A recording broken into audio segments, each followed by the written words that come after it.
Welcome to G3 media. ముందుగా headlines చూద్దాం. ఏపీతో AstraZeneca కీలక ఒప్పందం. అమరావతిలో జెనోమిక్ సెంటర్. అమరావతిలో ఇంటిగ్రేటెడ్ జెనోమిక్ సొల్యూషన్ సెంటర్ ఏర్పాటుకు ఒప్పందం. క్యాన్సర్ బాధితులకు అధునాతన జన్యు పరీక్షలు అందుబాటులోకి తీసుకొచ్చేలా చర్యలు. 9 తలల సర్పం రేవంత్ రావణాసురుడన్న వివేకానంద. హైడ్రా అరాచకాలపై సీఎం రేవంత్ సమాధానం చెప్పాలన్న వివేకానంద. రంగనాథ్ ముఖ్యమా, హైకోర్టు తీర్పు ముఖ్యమా అని ప్రశ్నించిన వైనం. హైడ్రా తీరుతో ప్రజలు తీవ్ర ఇబ్బందులు పడ్డారన్న టీఆర్ఎస్ ఎమ్మెల్యే.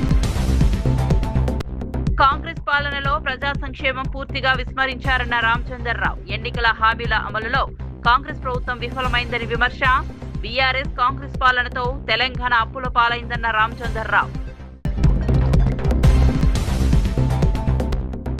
చేతగానితనంతో విద్యా వ్యవస్థ నాశనమైందన్న మాజీ మంత్రి రోజా. స్పోర్ట్స్ కోటా పేరుతో అనర్హులకు ఉద్యోగాలు ఇచ్చారన్న రోజా ఆరోపణ. డిఎస్సి నియామకాల పూర్తి వివరాలు బయటపెట్టాలని డిమాండ్. సమయం ప్రదేశం చెబితే డిఎస్సిపై చర్చకు సిద్ధమంటూ రోజా సవాల్.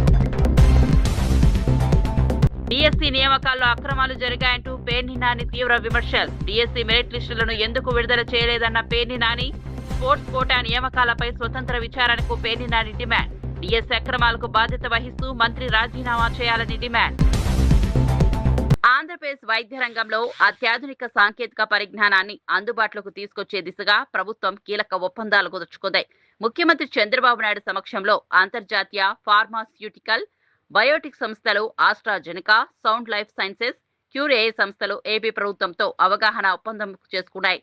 అమరావతిలో ఇంటిగ్రేటెడ్ జెనోమిక్ సొల్యూషన్ సెంటర్ ఏర్పాటు చేసేందుకు ఆస్ట్రాజెనెకా ఇండియా ముందుకొచ్చింది. దేశంలోనే తొలిసారిగా ఇంటిగ్రేటెడ్ ప్రెసిషన్ ఆంకాలజీ విధానాన్ని అమరావతిలో ప్రారంభించేందుకు ఈ ఒప్పందం దోహదపడనుంది. ముఖ్యంగా ఊపిరితిత్తులు, రొమ్ము క్యాన్సర్ బాధితులకు అధునాతన జన్యు పరీక్షలు, బయోమార్కర్ టెస్టింగ్ అందుబాటులోకి తీసుకురానున్నారు. అత్యాధునిక వైద్య సదుపాయాలను సామాన్య ప్రజలకు అందుబాటులోకి తీసుకురావడమే ఈ ఒప్పందాల ప్రధాన లక్ష్యమని చంద్రబాబు తెలిపారు. ఫార్మా, బయోటెక్నాలజీ రంగాల్లో క్వాంటం ఆధారిత పరిశోధనలను కూడా ప్రోత్సహించాల్సిన అవసరం ఉందన్నారు. వైద్య పరిశోధనలు, క్యాన్సర్ నిర్ధారణ రంగంలో ఈ కేంద్రం కీలకంగా మారుతోందని ప్రభుత్వం భావిస్తోంది.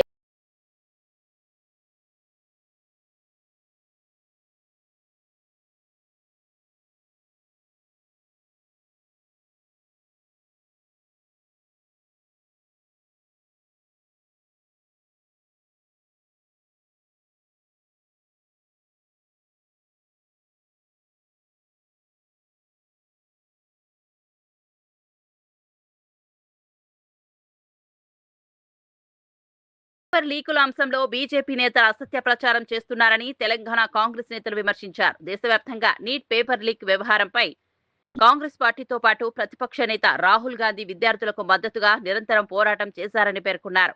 విద్యార్థుల సమస్యలను పార్లమెంట్తో పాటు ప్రజాక్షేత్రంలో బలంగా వినిపించామని తెలిపారు. తమ పోరాటం కారణంగానే కేంద్ర మంత్రి ధర్మేంద్ర ప్రధాన్ రాజీనామా చేశారని కాంగ్రెస్ నేతలు పేర్కొన్నారు.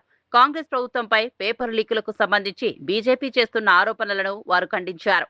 ఇప్పటి వరకు కాంగ్రెస్ హయాంలో ఒక్క పేపర్ లీక్ కూడా జరగలేదని పేర్కొన్నారు. విద్యార్థుల భవిష్యత్తుకు సంబంధించిన అంశాలను రాజకీయ ప్రయోజనాల కోసం ఉపయోగించుకోవద్దని బీజేపీ నేతలకు సూచించారు. పరీక్షల నిర్వహణలో పారదర్శకత ఉండాలని, తప్పులు జరిగితే బాధ్యులపై చర్యలు తీసుకోవాల్సిందేనని స్పష్టం చేశారు. విద్యార్థుల ప్రయోజనాల విషయంలో కాంగ్రెస్ ఎప్పుడూ ముందుంటుందని తెలిపారు. పేపర్ లీకుల పేరుతో ప్రజలను తప్పుదోవ పట్టించే ప్రచారాన్ని బీజేపీ నేతలు మానుకోవాలని కాంగ్రెస్ నాయకులు డిమాండ్ చేశారు. జరిగినాయా లేదా అనేది ఒక పార్లమెంట్ సభ్యునిగా నేను చెప్పాల్సిన అవసరం లేదు. తెలంగాణ వచ్చిన తర్వాత గ్రూప్ 1, గ్రూప్ 2, గ్రూప్ 3, గ్రూప్ 4 పరీక్షలు టీజీపీఎస్సీని ప్రక్షాళన చేసి 67,000 మందికి ఉద్యోగాలు. ఎందుకంటే గత ప్రభుత్వంలో వైఫల్యాలు అంటే బీఆర్ఎస్ హయాంలో 9.5 ఏళ్లలో పేపర్ లీకులు జరిగింది వాస్తవం. తెలంగాణలో పేపర్ లీకులు జరిగినాయి కాంగ్రెస్ హయాంలో అని చెప్పడం తప్పు బీజేపీ నాయకులు, ముఖ్యంగా బీజేపీ సీనియర్ నాయకులు అందరూ. ఎందుకంటే వాస్తవాలు చెప్పండి. బీఆర్ఎస్ హయాంలో జరిగినాయి. బీఆర్ఎస్ హయాం 2023లో 10th క్లాస్ పేపర్ లీక్ అయింది.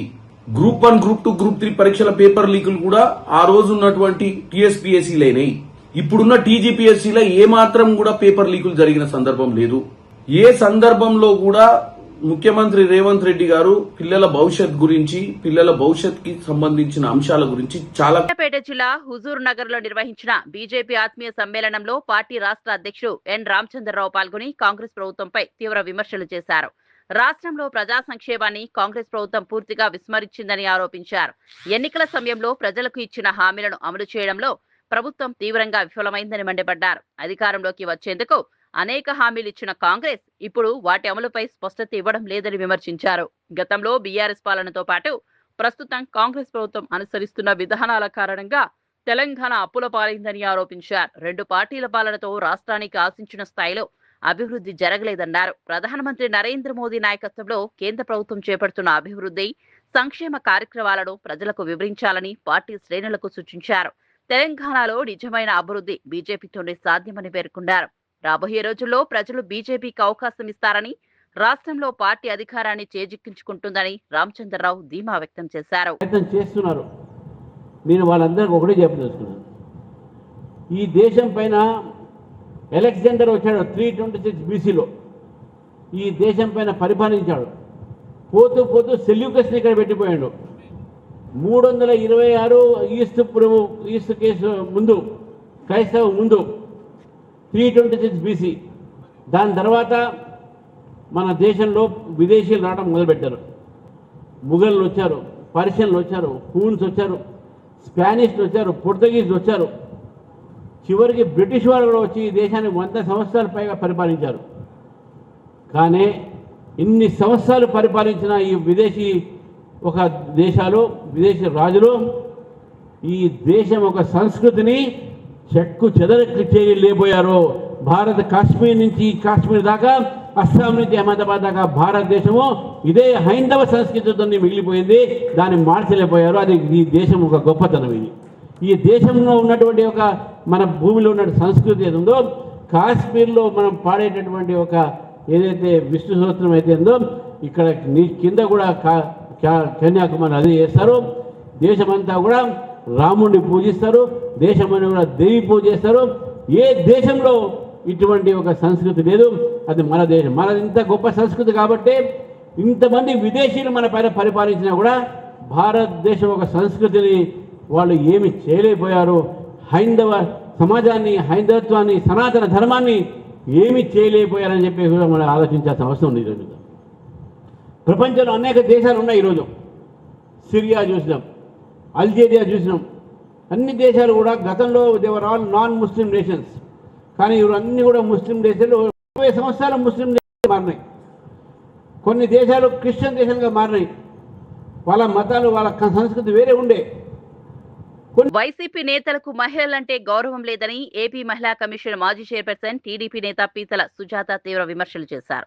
మాజీ మంత్రి జోగి రమేష్ కుటుంబానికి సంబంధించిన ఘటనను ఇందుకు ప్రత్యక్ష నిదర్శనంగా పేర్కొన్నారు. మాజీ మంత్రి కోడలిపై వరకట్న వేధింపులు, దాడులు జరిగినట్లు ఆరోపణలు వస్తున్న నేపథ్యంలో వైసీపీ అధినేత జగన్మోహన్ రెడ్డి ఎందుకు స్పందించడం లేదని ప్రశ్నించారు. వైసీపీలోని మహిళా నేతలు కూడా ఈ వ్యవహారంపై మౌనంగా ఉండటానికి కారణం ఏంటని నిలదీశారు. మహిళల హక్కులు, భద్రత గురించి మాట్లాడే వైసీపీ నేతలు ముందుగా తమ పార్టీ నాయకులకు సంబంధించిన ఆరోపణలపై సమాధానం చెప్పాలని డిమాండ్ చేశారు. వైసీపీ ప్రభుత్వ హయాంలో మహిళలపై వేధింపులతో పాటు వ్యక్తిత్వ హననానికి పాల్పడే ఘటనలు జరిగాయని పీతల సుజాత ఆరోపించారు. రాజకీయాలకు అతీతంగా బాధిత మహిళకు న్యాయం జరగాల్సిన అవసరం ఉందన్నారు. ఈ వ్యవహారంలో నిజాలు బయటకు రావాలని, బాధితురాలకు న్యాయం జరిగే వరకు తమ పోరాటం కొనసాగుతుందని పీతల సుజాత స్పష్టం చేశారు. మానసికంగా, శారీరకంగా ఆమెను టార్చర్ పెట్టడమే కాకుండా ఎంత దారుణంగా అమ్మాయిని హింసించారనేది అమ్మాయి కదా ఓపెన్గా చాలా స్టేట్మెంట్లో రాసింది. కానీ అవన్నీ కూడా నేను చెప్పదలుచుకోవట్లేదు. ఎందుకంటే చాలా ఇబ్బందిగా ఉంది. అంత ఒక మహిళని అంత దారుణంగా టార్చర్ పెడితే మీ నాయకుడు ఎందుకు స్పందించలేదు? మీ మహిళలు ఎందుకు స్పందించలేదు? ఇదేనా మీరు మహిళలకు ఇచ్చే గౌరవం జగన్మోహన్ రెడ్డి గారు? అంటే top to bottom me mind set అంతా కూడా నాయకుడి నుంచి కింద వరకు కూడా క్రిమినల్ మైండ్ సెట్తోనే ఉన్నారా? అంటే మీరందరూ కూడా ఒక క్రిమినల్ మైండ్ సెట్తోనే మహిళల పట్ల వ్యవహరిస్తున్నారు అనటానికి ఇదొక ఉదాహరణ. ఎన్నో ఉదాహరణలు. మహిళలను అవమానిస్తారు, మహిళల యొక్క కట్టుబొట్లను అవమానిస్తారు, మహిళల్ని రెడీ అయితే అవమానిస్తారు, ఈ కట్నాల కోసం వేధిస్తారు, సోషల్ మీడియాలో మాట్లాడితే వేధిస్తారు. ఇష్టం వచ్చినట్టు మహిళల్ని ఎంతగా మీరు టార్గెట్ చేసి క్యారెక్టర్ అసాసినేషన్ చేసి ఎంతగా ఇబ్బంది పెడుతున్నారు వైసీపీ వాళ్ళు. జగన్మోహన్ రెడ్డి గారు ఏ రోజైనా మీరు స్పందించారా? స్పందించలేదు. ఈ రోజున వరకట్నం అనే ఒక దురాచారంపై దేశవ్యాప్తంగా కూడా చాలా ఉద్యమాలు జరుగుతున్నాయి. ఈ వరకట్నాన్ని అరికట్టాలనేసి దేశవ్యాప్తంగా ఉద్యమాలు జరుగుతున్నాయి. సో అట్లాంటి పరిస్థితులు ఉన్నప్పుడు ఈ రోజున ఒక ప్రజాసేవలో ఉన్నటువంటి ఒక మాజీ మంత్రి కోడల్ని ఇంత దారుణంగా వరకట్నానికి వేధించడం అనేది సిగ్గుతో తలదించుకోవాలి. వైసీపీ గొడ్డలి పార్టీ వాళ్ళు, జగన్మోహన్ రెడ్డి గారు సిగ్గుతో తలదించుకోవాలి. ఈ రోజున నెత్తి మీద చేయి పెట్టి బ్లెస్సింగ్స్ ఇవ్వటం కాదు, ఆ నెత్తి మీద టోపీ పెట్టేస్తున్నారు, నామాలు పెడుతున్నారు, వాళ్ళ జీవితాలను భస్మాలు చేసేస్తున్నారు జగన్మోహన్ రెడ్డి గారు. మీరు ఆ మహిళ పడ్డటువంటి వేదన ఎవరు తీరుస్తారు? ఆమె పడుతున్నట్టు హైడ్రా వ్యవహారంపై బీఆర్ఎస్ ఎమ్మెల్యే కేపీ వివేకానంద తీవ్ర వ్యాఖ్యలు చేశారు. హైడ్రా చీఫ్ రంగనాథ్ ను 9 తలల సర్పంతో పోల్చిన వివేకానంద ముఖ్యమంత్రి రేవంత్ రెడ్డిని 10 తలల రావణాసురుడిగా అభివర్ణించారు. హైడ్రాను 9 తలల సర్పంగా రాష్ట్ర అత్యున్నత న్యాయస్థానమే పేర్కొందని ఆయన వ్యాఖ్యానించారు. హైడ్రా పేరుతో జరిగిన అరాచకాలు ఏ స్థాయిలో ఉన్నాయో న్యాయస్థానం చేసిన వ్యాఖ్యలతోనే అర్థమవుతోందని ఆరోపించారు. ఈ నేపథ్యంలో ముఖ్యమంత్రి రేవంత్ రెడ్డి ప్రజలకు సమాధానం చెప్పాలని డిమాండ్ చేశారు. ముఖ్యమంత్రికి ఒక వ్యక్తి ముఖ్యమా లేక రాష్ట్ర అత్యున్నత న్యాయస్థానం తీర్పు ముఖ్యమా అని ప్రశ్నించారు. హైడ్రా చర్యల కారణంగానే అనేక మంది ప్రజలు ఇబ్బందులు ఎదుర్కొన్నారని ఆరోపించిన వివేకానంద ప్రభుత్వం ఇప్పటికైనా తన వైఖరిని మార్చుకోవాలని డిమాండ్ చేశారు. న్యాయస్థానాల ఆదేశాలను గౌరవిస్తూ పాలన సాగించాల్సిన బాధ్యత ప్రభుత్వంపై ఉందన్నారు. రంగనాథ్ వ్యవహారంలో ప్రభుత్వం తీసుకునే నిర్ణయాన్ని ప్రజలు గమనిస్తున్నారని పేర్కొన్నారు. హైడ్రా పనితీరుతో పాటు ముఖ్యమంత్రి వైఖరిపై వివేకానంద చేసిన ఘాటు వ్యాఖ్యలు తెలంగాణ రాజకీయాల్లో మరోసారి చర్చకు దారితీశాయి. సిట్టింగ్ హైకోర్టు జడ్జితో ముఖ్యమంత్రి గారికి నిజంగా కూడా వారిపైన నమ్మకం ఉంటే ఈరోజు మీకు ఒక వ్యక్తి కావాలనా లేకపోతే తెలంగాణ రాష్ట్రం కావాలనా? ఇది ఒక వ్యక్తి ముఖ్యమా లేకపోతే న్యాయస్థానం ఒక తీర్పు, న్యాయస్థానం ఒక ఆదేశం ముఖ్యమా? న్యాయస్థానాలను గౌరవించాల్సిన బాధ్యత ముఖ్యమంత్రి గారి పైన ఉన్నది. తక్షణం మీరు సిట్టింగ్ హైకోర్టు జడ్జితోని ఈ గడిచిన 2 సంవత్సరాలుగా ఈ యొక్క హైడ్రా ద్వారా జరిగిన అరాచకాలన్నిటిపైన ఎంక్వైరీ జరగాలని చెప్పేసి కోరుతా ఉన్నాను. ఏపీలో డిఎస్సి నియామకాల వ్యవహారంపై మాజీ మంత్రి పేర్ని నాని తీవ్ర స్థాయిలో విమర్శలు చేశారు. పవిత్రమైన ఉపాధ్యాయ ఉద్యోగాల నియామకాల్లో ప్రభుత్వం తప్పులు చేసిందని ఆరోపించారు. ప్రస్తుత డిఎస్సిని దిక్కుమాలని డిఎస్సిగా అభివర్ణించిన పేర్ని నాని జరిగిన తప్పులను కప్పిపుచ్చుకునేందుకు ప్రభుత్వమే అన్ని పాత్రలు పోషిస్తోందని విమర్శించారు. డిఎస్సి నియామకాలకు సంబంధించిన మెరిట్ లిస్టులను ఎందుకు విడుదల చేయలేదని ప్రశ్నించారు. స్పోర్ట్స్ కోటాలో జరిగిన నియామకాలపై ఆరోపణలు వస్తున్న నేపథ్యంలో ప్రభుత్వం పారదర్శకంగా విచారణ జరిపించాలని డిమాండ్ చేశారు. ఎలాంటి అక్రమాలు జరగలేదని ప్రభుత్వం భావిస్తే స్వతంత్ర విచారణకు సిద్ధం కావాలని సవాల్ విసిరారు. ఈ వ్యవహారంలో నిజాయితీ నిరూపించుకోవాలంటే సంబంధిత మంత్రి తన పదవికి రాజీనామా చేయాలని డిమాండ్ చేశారు. ఆ మంత్రి స్థానంలో బోండా ఉమాకు మంత్రి పదవి ఇవ్వాలని పేర్ని నాని వ్యాఖ్యానించారు.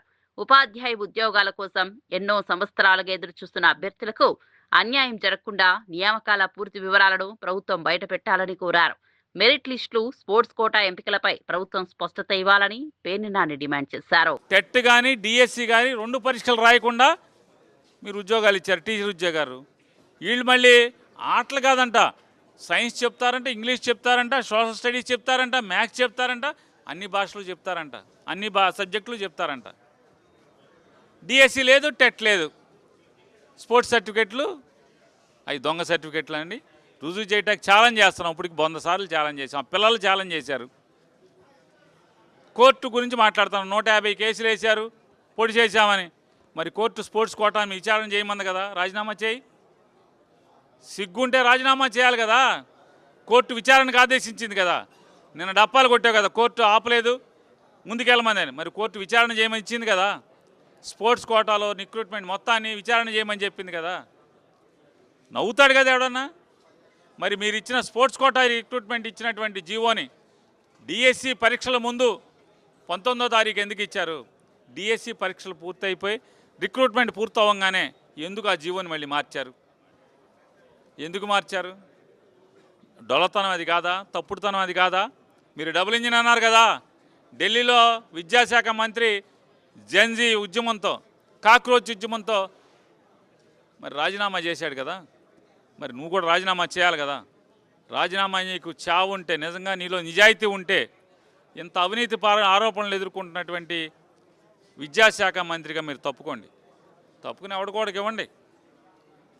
ఆశపడుతున్నాడు కదా ఆయన, ఎవరు నాకు మంత్రి ఇవ్వలేదని చెప్పని కంగారు పడుతున్నాడు, లేదా ఆశపడుతున్నాడా, నాకు ఇస్తే బాగుండని కానీ మిమ్మల్ని అడుగుతున్నాడు కదా. బోండా ఉమా గారు ఉన్నాడు కదా, ఇవ్వు, పోయిందే ఉంది.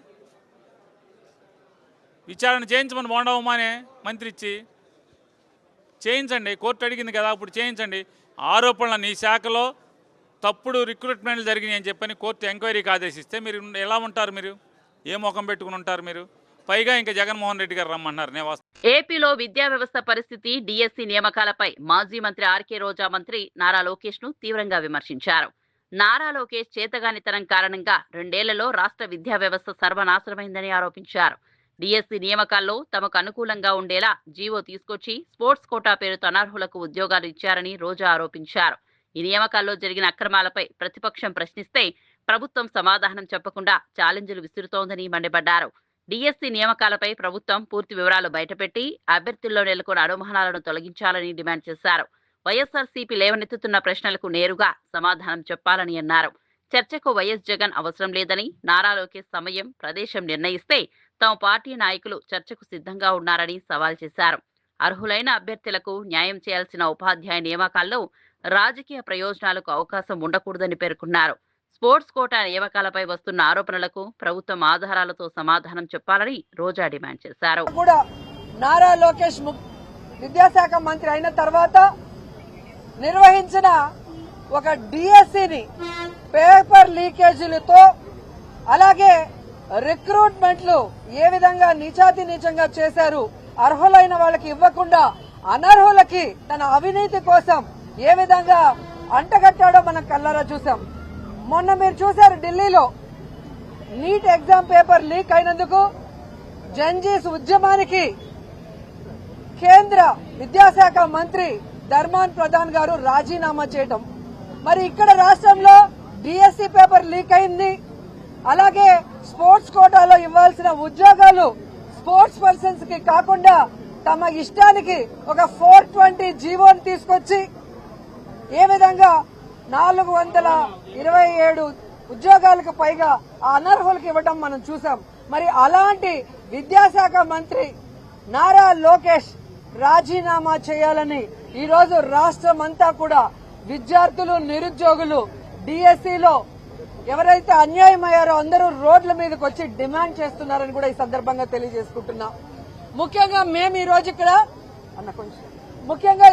ఇక్కడ ఈ డిఎస్సి పేపర్ లీకేజ్ మీద సిబిఐ విచారణ జరపాలని డిమాండ్ చేస్తున్నాం.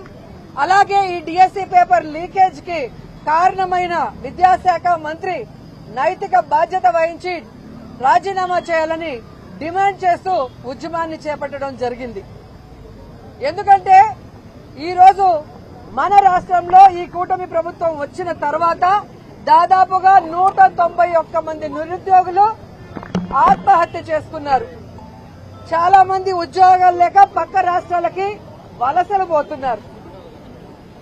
మిమ్మల్ని నమ్మి మీరు అధికారంలోకి వస్తే నిరుద్యోగ భృతి 3000 ఇస్తాం, లేదా ప్రతి ఇంటికి ఉద్యోగం ఇస్తామని 1,50,00,000కు పైగా నిరుద్యోగుల్ని ఈరోజు మోసం చేశారు. ఈరోజు ఆ నిరుద్యోగులంతా కూడా ఉద్యోగం రాక, నిరుద్యోగ భృతి రాక పక్క రాష్ట్రాలకు వెళ్లే వాళ్ళు పక్క రాష్ట్రాలకు వెళ్లి కూలీలుగా మారుతున్నారు. వెళ్లలేని వాళ్ళు ఆత్మహత్యలు చేసుకుంటున్న పరిస్థితి. ఈరోజు మెగా డిఎస్సిలో ఏ విధంగా పేపర్ లీకేజ్ జరిగింది, ఏ విధంగా ఎగ్జామ్ డబుల్ బెడ్రూమ్ ఇళ్ల కేటాయింపులో కాంగ్రెస్ ప్రభుత్వం నిరుపేదలను మోసం చేసిందని బీఆర్ఎస్ ఎమ్మెల్యే మర్రి రాజశేఖర రెడ్డి ఆరోపించారు. నెల రోజుల క్రితం బీఆర్ఎస్ కు చెందిన 5 ఎమ్మెల్యేలు మేడ్చల్ జిల్లా కలెక్టర్ ను కలిసి కైతలాపూర్ నాలా పక్కన నివసిస్తున్న అమృత్ నగర్ తండావాసులకు డబుల్ బెడ్రూమ్ ఇల్లు కేటాయించాలని దరఖాస్తులు అందజేసినట్లు తెలిపారు. ఎన్నో ఏళ్లుగా ఇబ్బందుల మధ్య జీవిస్తున్న నిరుపేద కుటుంబాలు తమకు ఇల్లు వస్తాయని ఆశగా ఎదురు చూశాయని చెప్పారు. అయితే అర్హులైన పేదలకు ఇల్లు కేటాయించకుండా కాంగ్రెస్ ప్రభుత్వం తమ అనుయాములకు డబుల్ బెడ్రూమ్ ఇళ్లను కట్టబెట్టిందని ఆరోపించారు. రాజకీయ ప్రాధాన్యతల ఆధారంగా ఇళ్లను పంపిణీ చేయడం సరికాదని విమర్శించారు. అర్హులైన అమృత్ నగర్ తండావాసులకు న్యాయం చేయాలని ప్రభుత్వాన్ని డిమాండ్ చేశారు. పేదలకు ఉద్దేశించిన సంక్షేమ పథకాల్లో రాజకీయ జోక్యం ఉండకూడదని పేర్కొన్నారు. డబుల్ బెడ్రూమ్ ఇళ్ల కేటాయింపులపై ప్రభుత్వం పూర్తి వివరాలను వెల్లడించి అర్హులైన నిరుపేదలకు వెంటనే ఇల్లు కేటాయించాలని రాజశేఖర్ రెడ్డి డిమాండ్ చేశారు. L2 కింద నిర్ధారించినటువంటి అప్లికేషన్ తీసుకుపోయి కలెక్టర్ సమక్షంలో ఇది మాకున్నటువంటి డబుల్ బెడ్రూమ్లు ఇచ్చేటి ఏమైనా ఉంటే ల్యాండ్ షార్ ఇవ్వండి అని చెప్పి మేడ్చల్ జిల్లా కలెక్టర్ గారికి రిక్వెస్ట్ చేసి వచ్చాం. మాకున్నటువంటి అమృత తండాకు సంబంధించినటువంటి వాళ్ళు ఎస్టీలు 62 మంది ఉన్నారంటే 62 మందికి ఇవ్వాలని పట్టుబట్టి గతంలో కేసీఆర్ కట్టినటువంటి డబుల్ బెడ్రూమ్లని వాళ్ళకి ఇచ్చి వాళ్ళకు పొజిషన్ ఇప్పించేదాకా పోరాడాం.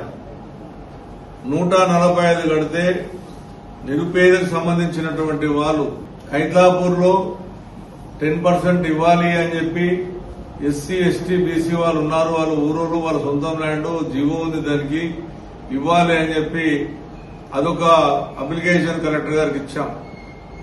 దాని తర్వాత ఎప్పటి నుంచో కుక్కట్పల్లి కాన్స్టిట్యూన్సీలో కానీ శ్రీలింగంపల్లి కాన్స్టిట్యూన్సీ కానీ కొత్తలపూర్ కాన్స్టిట్యూన్సీలో ఉన్నటువంటి నిరుపేద విలేకరులు కూడా ఇల్లు లేక కిరాయిలు కట్టుకోలేకపోతున్నాం, మేము కూడా నిరుపేదలమే అని చెప్పి వాళ్ళు ఒక అప్లికేషన్ 55 మంది అప్లికేషన్ ఇచ్చారు. అది కూడా మేము కలెక్టర్ దృష్టికి తీసుకెళ్లి వీళ్లకు నిరుపేదలకు ఇవ్వండి, ఇది మా ఖైతాపూర్ లో ఇవ్వండి, మా విలేకరులు కుక్కడపల్లిలో అని చెప్పి అది కూడా ఇచ్చాం.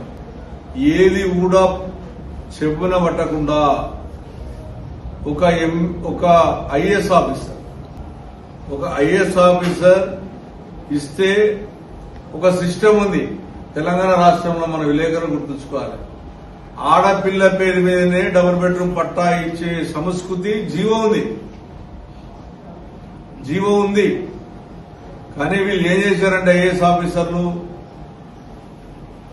రంగారెడ్డి జిల్లా హైదరాబాద్ జిల్లాకు సంబంధించిన ఒక ఐఏఎస్ ఆఫీసర్ డబ్బుల లావాదేవీల వివాదంతో మహిళలను వేధించడంతో పాటు సోషల్ మీడియాలో వారి ఫోటోలు, ఫోన్ నెంబర్లు పోస్ట్ చేసి అసత్య ప్రచారం చేసినట్లు ఆరోపణలు ఎదుర్కొంటున్న వ్యక్తిని పోలీసులు అరెస్ట్ చేశారు. కేసు వివరాలను RGIA ice ACP Srikanth Goud మీడియాకు వెల్లడించారు. క్యాటరింగ్ వ్యాపారం చేసే నిందితుడు తనకు రావాల్సిన డబ్బులు ఇవ్వలేదనే కోపంతో కస్టమర్లను అసభ్య పదజాలంతో దూషిస్తూ వేధింపులకు పాల్పడినట్లు పోలీసులు తెలిపారు.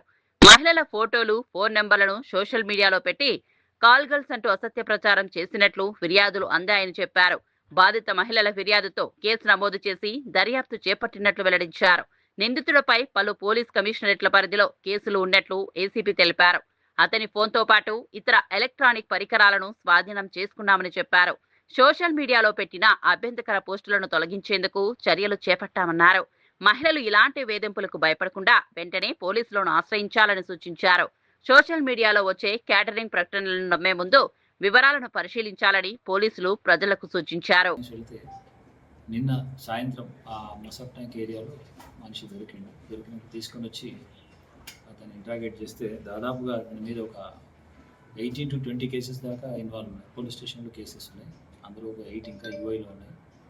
అతని ఎంఓ ఏంటంటే ఎవరైనా సరే ఆయన డబ్బుల ఇష్యూలో గొడవ అయితే దానికి సంబంధించి ఆ ఫోన్ నెంబర్లు తీసుకొని ఇక ఎవ్రీడే దాదాపు ఒక 100 కాల్స్ చేస్తాడు. అబ్యూజివ్ అంటే ఇక బూతులు తిడతాడు అన్నమాట. ఇష్టం వచ్చిన లాంగ్వేజ్ తిడతాడు. వాళ్ళకి సంబంధించిన వాళ్ళ నెంబర్లు కాంటాక్ట్ తీసుకుంటాడు, వాళ్ళని తిడుతుంటాడు. వాళ్ళ ఫ్రెండ్స్ అని కానీ వాళ్ళ చుట్టాలని కానీ లేకపోతే ఇంటి పక్క వాళ్ళు కానీ ఎవరిదో కాంటాక్ట్ తీసుకుంటాడు, వాళ్ళని తిడతాడు, వాళ్ళ ద్వారా వాళ్ళని తిట్టాలని చెప్తాడంట. ఆ నేచర్ అదేమో అది ఆ రకంగా చేస్తున్నాడు. సో ఈ లేడీ చాలా తన్ని కాల్ గర్ల్ అని పెట్టి అక్కడ అది పెడుతున్నారని చెప్పేసి కొంచెం దాని గ్రావిటీ పెరగడంతో మేము చాలా తీక్షణంగా ప్రయత్నం చేసి నిన్న సాయంత్రం అరెస్ట్ చేసినాము. ఈరోజు ఆయన కోర్టుకు ప్రొడ్యూస్ చేస్తున్నాం. అది సైకలాజికల్గా ఫైనాన్స్ ఇష్యూ, చిన్న ఇష్యూ అది. వాడితో డబ్బుల విషయంలో గొడవపడి వాళ్ళు 5,000 10,000 ఏమైనా తేడా వచ్చి క్యాటరింగ్ చేస్తుంటాడు. సో వాళ్ళు సప్లై సరిగ్గా చేయలేదని చెప్పేసి వాళ్ళకు ఒక 5,000 10,000 ఏమైనా తేడా వేస్తే ఆ 5-10,000 గురించి ఇక వాళ్ళు మళ్ళీ డబ్బులు ఇచ్చేంతవరకు తిడతాడు అన్నట్టు. వాడు తిడతాడు, వేరే వాళ్ళతో తిట్టిస్తాడు, వాళ్ళందరితో వాళ్ళు భయపడి తిట్లకు భయపడి వాళ్ళు డబ్బులు ఇచ్చేస్తుంటారు. సో అదేవిధంగా ఈ కంప్లైంట్కి సంబంధించింది కూడా ఏమైందంటే ఆ కంప్లైంట్ వాళ్ళ రిలేటివ్ ఒకతను జైల్లో ఉన్నప్పుడు వీళ్ళకు ఒక డబ్బులు ఇచ్చాడు 20,000. అది వాళ్ళు అతనికి ఎవరికైతే బెయిల్ ఇచ్చారో వాళ్ళకి ఇచ్చాడు. వాళ్ళు చెప్పారు వాళ్ళకి ఇచ్చేసాం, వాళ్ళతో తీసుకున్నట్టు కొంచెం లేట్ అవుతుందని చెప్పేసి డబ్బులు ఇవ్వడం, వీళ్ళని తిట్టడం స్టార్ట్ చేశాడు. వీళ్ళని ఇక్కడ తిట్టడం, వీళ్ళ ఊరి వాళ్ళకి ఫోన్ చేసి అక్కడ కూడా వాళ్ళందరినీ తిట్టడం, ఆ ఊళ్ళను కూడా తిట్టడం. అంటే ఎవరిని పడితే వాళ్ళని బండబూతులు తిట్టుంటాడు, అంటే భయప్రాంతులు గురి చేస్తుంటాడు అన్నట్టు వాళ్ళని. ఎక్కడ ఉంటాడు సార్ ఈయన? పేరు ఏం పేరు? ఈయనదేమన్నా ఇంతకుముందు గతంలో ఏమైనా కేసులు ఉన్నాయి? అదే అంటే టోటల్ ఇప్పటికి ఒక 20 కేసుల దాకా ఏంటి, చాలా మంది కంప్లైంట్ కూడా అయిపోయినట్టు. అన్ని పోలీస్ స్టేషన్లు చుట్టుముట్టు ఇక్కడ ఉన్న మన కమిషనర్. విజయవాడలో నిర్వహించిన బీజేపీ మైనార్టీ మోర్చా రాష్ట్ర కార్యవర్గ సమావేశంలో ఏపీ బీజేపీ అధ్యక్షుడు పివిఎన్ మాధవ్ పాల్గొన్నారు. ఈ సందర్భంగా దేశ అభివృద్ధి, మత సామరస్యం, మైనార్టీల పట్ల బీజేపీ అనుసరిస్తున్న విధానాలపై ఆయన మాట్లాడారు. దేశంలోని అన్ని వర్గాల ప్రజలను అభివృద్ధిలో భాగస్వాములను చేయడమే బీజేపీ లక్ష్యమని వివరించారు. మైనార్టీ వర్గాల సంక్షేమం, విద్య, ఉపాధి అవకాశాల పెంపునకు కేంద్ర ప్రభుత్వం చేపడుతున్న కార్యక్రమాలను ప్రజల్లోకి తీసుకెళ్లాలని పార్టీ శ్రేణులకు సూచించారు. సమాజంలో మత సామరస్యాన్ని కాపాడుతూ అన్ని వర్గాలు కలిసి దేశ అభివృద్ధికి కృషి చేయాల్సిన అవసరం ఉందని పేర్కొన్నారు. మైనార్టీలకు బీజేపీ దూరంగా ఉందనే ప్రచారాన్ని తిప్పికొట్టి పార్టీ విధానాలను క్షేత్రస్థాయిలో వివరించాలని నాయకులకు సూచించారు. సమావేశంలో మైనార్టీ మోర్చా చేపట్టనున్న కార్యక్రమాలకు సంబంధించిన పోస్టర్లను పివిఎన్ మాధవ్ ఆవిష్కరించారు. రాష్ట్రంలో పార్టీని మరింత బలోపేతం చేయడంతో మైనార్టీ మోర్చా కీలక పాత్ర పోషించాలని కోరారు. వివిధ ప్రాంతాల నుంచి వచ్చిన మోర్చా నాయకులు, కార్యకర్తలు ఈ రాష్ట్ర కార్యవర్గ సమావేశంలో పాల్గొన్నారు. భారతీయ జనతా పార్టీ మొదటి నుంచి చెప్తుంది, వివక్షత లేని, అసమానతలు లేని, అలాగే సంతుష్టీకరణ లేని సమాజ నిర్మాణం కోసం ఒక గొప్ప ప్రయత్నం చేయాలని చెప్పి ఆ విధంగానే పార్టీ ప్రారంభకులు మొదటి నుంచి కూడా ఈ అంశాన్ని చెప్పడం జరిగింది. ఆ విధంగా ముందుకెళ్ళడం జరిగింది. సీతారామరాజు జిల్లాలో గిరిజన ప్రాంతాలు గంజాయి సాగుకు దూరమై వ్యవసాయం వైపు అడుగులు వేస్తున్నాయని మంత్రులు అనిత, సంధ్యారాణి తెలిపారు. పాడేరు మండలంలోని మారుమూల గిరిజన గ్రామం సప్పిపుట్టును మంత్రులు సందర్శించారు. స్థానిక గిరిజనులతో మాట్లాడి వారి జీవన పరిస్థితులు, వ్యవసాయం, ఉపాధి అవకాశాల గురించి అడిగి తెలుసుకున్నారు. గతంలో అక్రమ గంజాయి సాగుతో గుర్తింపు పొందిన ప్రాంతాల్లో ఇప్పుడు ప్రత్యామ్నాయ పంటలను ప్రోత్సహిస్తున్నామని వివరించారు. Eagle team IG IK Ravikrishna పర్యవేక్షణలో గిరిజన రైతులకు ఉద్యానవన మొక్కలను పంపిణీ చేశారు. గంజాయి సాగును పూర్తిగా నిర్మూలించడంతో పాటు గిరిజన కుటుంబాలకు స్థిరమైన ఆదాయం అందించే పంటల సాగును ప్రోత్సహించడమే ప్రభుత్వ లక్ష్యమని తెలిపారు. ఉద్యాన పంటలు, వ్యవసాయ రంగంలో అవసరమైన సహాయాన్ని ప్రభుత్వం అందిస్తోందని హామీ ఇచ్చారు. గిరిజన యువత అక్రమ కార్యకలాపాలకు దూరంగా ఉండి ఉపాధి అవకాశాలను సద్వినియోగం చేసుకోవాలని సూచించారు. గిరిజన ప్రాంతాల అభివృద్ధికి అవసరమైన మౌలిక వసతులు, సంక్షేమ కార్యక్రమాలను కొనసాగిస్తామని మంత్రులు స్పష్టం చేశారు. చాలా బాగుంది అని చెప్పి వాళ్ళు కూడా మాట్లాడడం జరిగింది. నిజంగా ఒక మంచి కార్యక్రమానికి ఇక్కడికి రావడం మాకు చాలా ఆనందంగా ఉంది. జీరో కల్టివేషన్ చేసి ఈ రోజు మా అందరికీ సహకరిస్తున్న ఇక్కడున్న అందరికీ కూడా పేరు పేరున నేను ధన్యవాదాలు తెలియజేసుకుంటున్నా. మా ఈగల్ యంత్రాంగానికి, మా పోలీస్ యంత్రాంగానికి, రెవెన్యూ డిపార్ట్మెంట్ వాళ్ళకి, ముఖ్యంగా ఇక్కడ గ్రామస్తులకి, ప్రజాప్రతినిధులకి అందరికీ కూడా సహకరిస్తున్నందుకు ప్రత్యేకంగా ధన్యవాదాలు తెలియజేసుకుంటున్నాను. ఇంతకు పూర్వం గంజాయి విపరీతంగా సాగు చేసిన వాళ్ళంతా ఈరోజు గంజాయి మేము మానేశాము. మేము కాఫీ, పెప్పర్, పసుపు ఇలాంటివన్నీ కూడా సాగు చేసుకుంటున్నాం అనే వాళ్ళు ఎంతో సంతోషంగా చెప్తున్నారు. ఈరోజు అవకాడో మొక్కల్ని మేము ఫ్రీగా ఇస్తే వాళ్ళు ఎంత సంతోషంగా, ఈ మొక్క బయట కొంటే 250 రూపాయలమ్మ మీరు మాకు ఫ్రీగా ఇస్తున్నారని వాళ్ళు ఎంతో సంతోషంగా చెప్తున్నారు.